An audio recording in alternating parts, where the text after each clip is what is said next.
Yeah, I think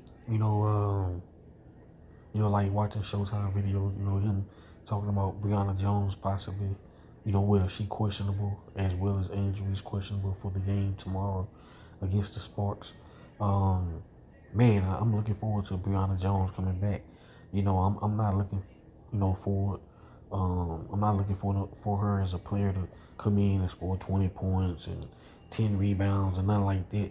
I just want her to be able to come back in and round off to form and round off to who she's been in this league, and has been a player that been able to do a great job of sealing off defenders and finishing at the basket. She's also extended her range.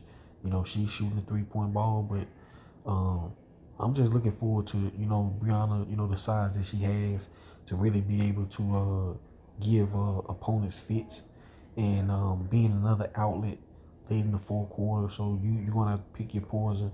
What do you do?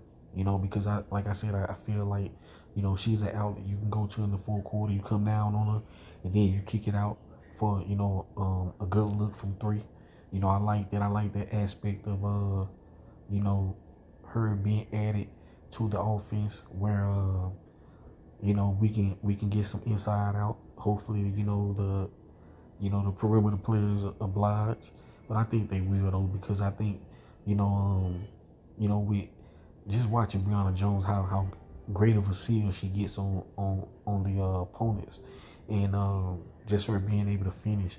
And now Angel, move to the four, and do continue to do what she's doing. Like, Angel don't need no players ran for her. She know how to get it out the mud, and like I said, I just think that big presence of Brionna Jones is just is going to be adding wonders to the team. Like I said, I'm not coming out here saying Brionna Jones going to score 20 and 10. And no, I'm just saying what you're going to get from her for the most part, night in, night out. Now, she has to round off to form, get back in, the groove of things.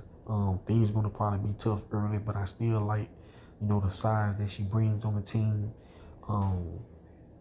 Nas can kind of, come back into doing what she's doing, coming off the bench and, being a leader for that second unit, and just continue to do what she's doing. But like I said, I think Brionna Jones makes an impact, because like I said, I feel like in that fourth quarter, that's a player, especially in these close games, a player that they're going to have to really contest, and that really will be a problem for defenses, in my opinion, with the great seal. So I'm looking